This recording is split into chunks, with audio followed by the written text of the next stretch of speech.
Sisi Naam. Vipi? Fresh kabisa. Siku ya jana baada ya finali kuisha, niliona kwenye Insta story yako ukiwa umeweka linki kwenye website ya PMTV. Ukasema kwamba maswali sijui mbinu, usema mbinu 5 ambazo wametumia kocha wa PSG pamoja na Arsenal. Kufanyaje? Kuini sijui. Si ndio? Haya, tupe hayo maswali ni yapi? Ni maswali tu ambayo makocha waliulizana kwenye mechi ya jana. Kama unavyojua ni finali ya UEFA, kwa hiyo wanakutana elite coaches, ni makocha wakubwa.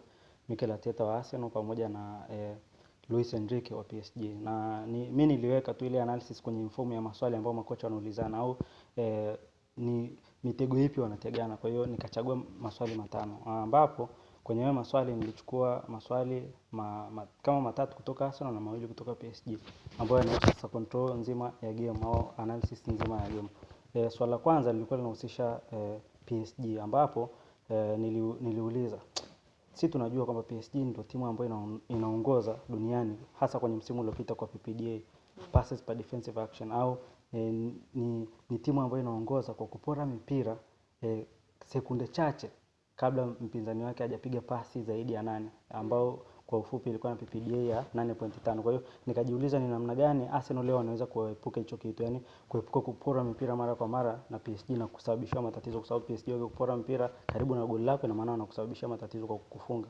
Sasa Arsenal hilo swali walilijibuje, au Mikel Arteta alijibuje hilo swali la Luis Enrique? Jibu alilokuja nalo ni too tactical.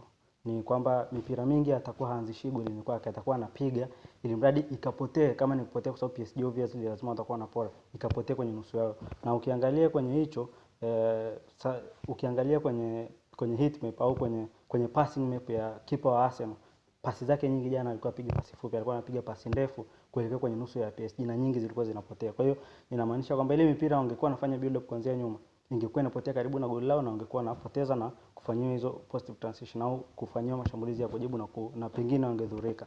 Lakini swali la pili lilikuwa linahusu control ya game kwa upande wa Arsenal. Arsenal ndo timu ambayo kwenye msimu huu wa Champions League imefunga goli chache, kwa hiyo ndo timu bora kiuzuiaji. Imefunga goli 7 tu, wakati wapinzani wao ambao walikuwa wanacheza nao jana PSG wamefunga goli 40 goli 23. Sasa kwenye hivyo nikaja nikaamini kwamba Arsenal wao wana win wapi game zao ngumu, hasa dhidi ya timu ngumu kama PSG. Mara nyingi wao wanapenda sana kuset back. Kwa hiyo swali ambalo nilijiuliza ni kwamba kama Arsenal watauliza hilo swali kwamba nyakati nyingi watakuwa na set block labda kwa kutumia mfumo wao 4-2 whatever, lakini PSG watajibu vipi hilo swali? Kwa hiyo swali la kwanza, hilo swali la pili bado PSG wakashindwa kulijibu, kwa sababu momenti nyingi sana Arsenal walikuwa na set block yao vizuri na ni ngumu PSG kuwafungua. Ndio maana PSG haijatengeneza chances nyingi sana, na hata aina goli ambalo wamefunga ni too technical ability ya mchezaji ndio imesababisha ya kuzuia. Mosquera alishindwa kumzuia vizuri Kvaratskhelia na akasababisha penalty, lakini kimbinu pale vile Mikel Arteta bado alikuwa amemzuia Luis Enrique asiweze kulifikia lango lake. Hilo swali lilikuwa gumu sana kujibu, ndio maana PSG hawajafunga magoli. Kumbuka PSG ndio timu ambayo imefunga magoli mengi kwenye Champions League, imefunga magoli 45. Sasa swali lingine lilikuwa linahusu Arsenal ni bora sana kwenye moments za set pieces.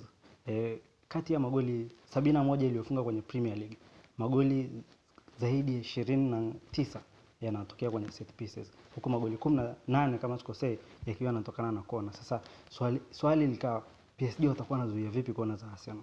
Kwa hiyo kwenye hilo Luis Enrique alikuja anajibu zuri. Nyakati nyingi sana alikuwa anajua kumark ile zone ambayo mara nyingi Saka anadondosha mpira. Kumbuka Saka ndo mpigaji mzuri wa set pieces za Arsenal. Kwa hiyo alikuwa akipiga ile mipira yake mingi inakuwa ni in swing. Kwa hiyo akipiga ile zone ambayo mara nyingi mpira unadondokea, PSG walijaza watu wengi pale, na baada ya kujaza watu wengi, kwa sababu obvious hilo eneo ndo Arsenal wanakuja kulishambulia, mtu kama Gabriel Saliba, wale wachezaji wao warefu wanakuja kulishambulia kwa nguvu ili wafunge. Basi PSG walihakikisha kwanza wanashinda mpira wa kwanza, watashinda mpira wa pili, watashinda na mpira wa tatu. Hizo jewels zote Ahiro Jewel atashinda, second ball atashinda na watasafisha. Mfano ni ile chance ya mwisho kabisa, Saka anapiga kona, Bakola anasafisha mpira wa kwanza, Safonova anatema wa pili, Marquinhos anatema wa tatu. Kwa hiyo jewels zote hapo wameshinda wao. Kwa hiyo hicho ndio PSG walichokifanya tactically, wale mark zone, then wachezaji wakawa wanajituma, wapo aware kwenye hayo matukio ku win jewels. Lakini swali lingine likahusu namna PSG wanavyofunga. Unajua PSG ni ngumu kufunga dhidi ya timu inazopaki basi. Kwa hiyo mara nyingi wanapenda kufanya build up zao kuanzia nyuma. Kwa hiyo kitu ambacho swali ambalo walikuwa wanaliuliza kwa Arsenal ni kwamba wao wakifanya build up, Arsenal wanakujaje kwenye high press kwenda kuwafuata kwao. Sasa walichokifanya Arsenal ni kwamba nyakati ambazo PSG wanakuwa wanafanya build up kuanzia nyuma, wao wanaenda hawa press ila wana block. Sasa kwenye huko kublock kwao walikuwa wanaenda na block ambayo inazuia njia za PSG. Kwanza waende kupress. Mfano kama walikuwa na 4-4-2 yao ilikuwa inabadilika saa kwenye high press inakuwa ni 4-2-4. Kwa maana kwamba Saka pamoja na Trossard wanasogea usawa, Kai Havertz pamoja na Odegaard. Lakini hawaendi kupress, ni wana block tu ile njia. Ili mradi mipira kutoka kwa nyuma kwa Pacho, Marquinhos, Mendes pamoja na Hakimi isiweze ku progress kwenda mbele. Ndio maana nyakati nyingi ulikuwa unaona sawa na waruhusu Hakimi asogee mbele. Then utamwona mtu kati ya Vitinha pamoja na au Ruiz anashuka chini kwenda kusaidia hizo progression.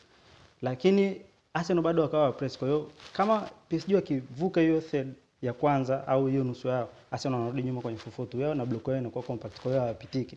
Kwa hiyo ikawa inakosesha PSG ile ule mtego unaowekea Arsenal kwamba watawa attract kwao, wapate spaces labda in between au behind, ambao ndio ubora wao ulipo. Kwa sababu wao ukishakuwa attracted na ukaenda kwao, watapata space behind na watakushambulia, kwa sababu wana mchezaji kama Kvaratskhelia, wana mchezaji kama Doué, wana Dembele ambao ni hatari kwenye space behind na kukufikia kirahisi. Lakini Arsenal wakawa wameutegua huo mtego, hawakuingia kwenye huo mtego, hawakuwa attracted kwenye pressure na kusababisha hizo spaces labda in between au behind.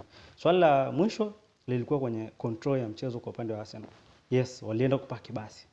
Lakini je, wanakuwa yani outlet yao kwenda mbele ni ipi? Kwa sababu unaweza ukapaki pasi dakika 90 ukazuia usifungwe, lakini wewe pia utafunga goli. Arsenal jana obvious tunajua walikuwa baada ya kupaki basi kwenda kwao mbele kulikuwa kunahusisha mashambulizi ya kujibu hizo offensive transition au counter attacks. Sasa PSG walijibu hilo swali vizuri kwamba wanakabiliana vipi na swali la Arsenal kwamba kama Arsenal watakuwa wanapiga counter attacks, wao watakuwa wanazuia vipi?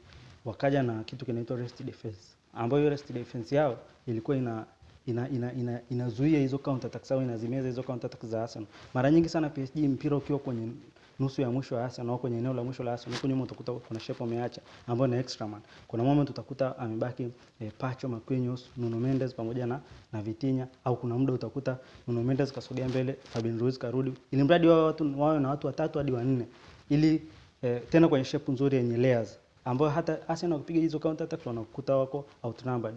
Kwa sababu Arsenal kama ni counter ina maana ataenda Trossard, ataenda Saka, ataenda labda na Kai Havertz, utakuwa watu watatu maximum. Lakini PSG wana extra man.